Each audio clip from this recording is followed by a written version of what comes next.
ಬೀದರ್ ಜಿಲ್ಲೆಯ ಬಾಲ್ಕಿ ತಾಲೂಕಿನ ದಾಡ್ಗಿ ಕ್ರಾಸ್ ಬಳಿ ಬಸವೇಶ್ವರ ಪುತ್ಥಳಿ ವಿರೂಪಗೊಳಿಸುವುದನ್ನು ಖಂಡಿಸಿ ಇಂದು ಬೀದರ್ ಜಿಲ್ಲೆಯ ಬಸವ ಪರ ಸಂಘಟನೆಗಳ ವತಿಯಿಂದ ಬೀದರ್ ನಗರದಲ್ಲಿ ಪ್ರತಿಭಟನೆಯನ್ನು ಹಮ್ಮಿಕೊಳ್ಳಲಾಯಿತು.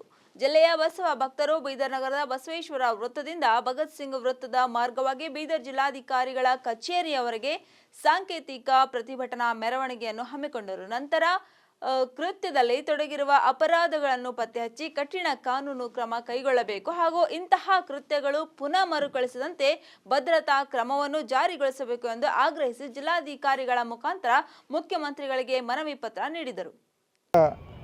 ಬಸವಣ್ಣನವರ ಮೂರ್ತಿಗೆ ವಿಘ್ನ ಮಾಡಿದ್ದಾರೆ, ಅವರನ್ನು ಬಂಧಿಸಿದ್ದೀವಿ ಅಂತೇಳಿ ಹೇಳ್ತಾ ಇದ್ದಾರೆ. ಬಂಧಿಸಿದ್ರೆ ಸಾಲದು, ಅವರನ್ನು ಗಡೀಪಾರು ಮಾಡಬೇಕು. ಇವತ್ತು ಕಾನೂನಿನ ಭಯ ಜಿಲ್ಲಾಡಳಿತದಿಂದ ಮಾಯ ಆಗಿದೆ. ಇವತ್ತು ಇಂಥ ಘಟನೆಗಳು ಭಾಳ ಮೇಲಿನ ಮೇಲೆ ಆಗ್ತವೆ. ಅದು ವಿಶೇಷವಾಗಿ ಜಿಲ್ಲಾ ಉಸ್ತುವಾರಿಗಳ ಸಚಿವರ ಕ್ಷೇತ್ರದಲ್ಲಿ ಆಗ್ತಾಯಿವೆ. ಇದು ಕಳವಳದ ವಿಷಯವೂ ಅದ. ಯಾಕಂದರೆ ಅದು ಚಳಕಾಪುರ ಘಟನೆ ಆಗಿರ್ಬೋದು, ಅದು ಆತ್ಮಹತ್ಯೆ ಮಾಡ್ಕೊಂಡಂಥ ಘಟನೆ ಕಟ್ಟಿ ತಗೊಂಡಾಗಿರ್ಬೋದು ಅಥವಾ ದಾಡಿಗೆದಾಗಿರ್ಬೋದು. ಎಚ್ಚೆತ್ತುಕೊಳ್ಬೇಕು. ಜನರಲ್ಲಿ ಕಾನೂನಿನ ಬಗ್ಗೆ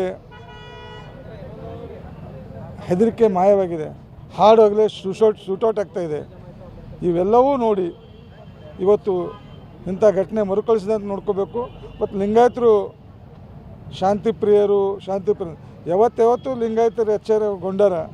ಮಕ್ಕೊಂಡ್ರು ಕುಂಭಕರ್ಣ ಮಕ್ಕೋತಾರೆ, ಎದ್ದರು ಇರ್ಬದ್ದವ್ರು ಇದ್ದಂಗೆ ಹೇಳ್ತಾರೆ. ಈ ಮಾತು ಎಲ್ಲರಿಗೂ ಗೊತ್ತಿದ್ದ ವಿಷಯ ಇದೆ. ಲಿಂಗಾಯತರ ಸಹನೆ ಕಟ್ಟೆ ಮೀರದಂತೆ ಈ ಕೆಲಸ ಆಡಳಿತ ಮಾಡಬೇಕು. ಒಂದು ಪೈಕಿ ಸಹನೆ ಕಟ್ಟೆ ಮೀರ್ತು ಅಂದರೆ ಆಗುವ ಪರಿಣಾಮಗಳಿಗೆ ಜಿಲ್ಲಾಡಳಿತನೇ ಹೊಣೆ ಇರ್ತದೆ ಅಂತೇಳಿ ನಾನು ಈ ಸಂದರ್ಭದಲ್ಲಿ ಎಚ್ಚರಿಕೆ ಕೊಡ್ತೀನಿ. ಕಾನೂನು ಮತ್ತು ಆಡಳಿತ ಇವೆರಡೂ ದುರ್ಗತಿಗೆ ಹೋಗಿವೆ. ಈ ಕಾರಣದಿಂದಾಗಿ ಇವತ್ತು ಜಿಲ್ಲೆಯ ಯುವಕರು ದುಶ್ಚಟಕ್ಕೆ ಬಲಿಯಾಗಿ ಇಷ್ಟು ದಿವಸ ಅವರ ಆರೋಗ್ಯವನ್ನು ಹಾಳು ಮಾಡ್ಕೊಳ್ತಾ ಇದ್ದರು. ಇವತ್ತು ಮಹಾಪುರುಷರ ಮೂರ್ತಿಗಳಿಗೆ ವಿರೂಪಗೊಳಿಸುವಂಥ ಒಂದು ಕೆಲಸ ಮಾಡ್ತಾ ಇದ್ದಾರೆ. ಮೊನ್ನೆ ಬಾಲ್ಕಿ ತಾಲೂಕಿನ ದಾಡ್ಗಿಯಲ್ಲಿ ಬಸವಣ್ಣನವರ ಒಂದು ಮೂರ್ತಿಯನ್ನು ವಿರೂಪಗೊಳಿಸಿದ್ದಾರೆ.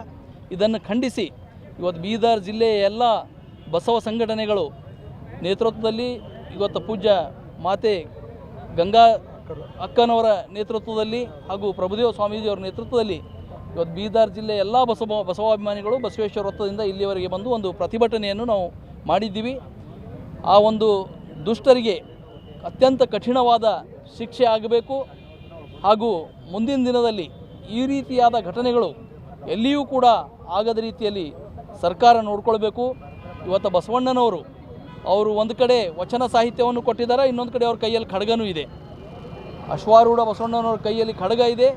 ನಮ್ಗೆ ಖಡ್ಗವನ್ನು ಯಾವ ರೀತಿ ಚಲಾಯಿಸಬೇಕು ಅನ್ನೋದನ್ನು ಕೂಡ ನಮ್ಮ ಲಿಂಗಾಯತರಿಗೆ ಹೇಳ್ಕೊಟ್ಟಿದ್ದಾರೆ ಬಸವಣ್ಣವರು. ಅದಕ್ಕೆ ನಾವು ಕಾನೂನನ್ನು ಮೊದಲು ಗೌರವಿಸ್ತೀವಿ, ಶಾಂತತೆಯನ್ನು ಕಾಪಾಡ್ಕೊಳ್ತೀವಿ. ಆದರೆ ಅದು ಮಿತಿ ಮೀರಿ ಹೋಗಿದಾಗ, ಎಲ್ಲೇ ಮೀರಿ ಹೋಗಿದಾಗ ನಾವು ಕೂಡ ಖಡ್ಗ ಚಲಾಯಿಸಬೇಕಾಯ್ತದೆ ಅನ್ನೋವಂಥ ಮಾತನ್ನು ಇವತ್ತು ನಾವು ಜಿಲ್ಲಾಡಳಿತ ಹಾಗೂ ಸರ್ಕಾರದ ಗಮನಕ್ಕೆ ತರಲಿಕ್ಕೆ ಬಯಸ್ತೀವಿ. ಆದಷ್ಟು ಶೀಘ್ರ ಆ ಕಿಡಿಗೇಡಿಗಳಿಗೆ ಶಿಕ್ಷೆ ಆಗಬೇಕು.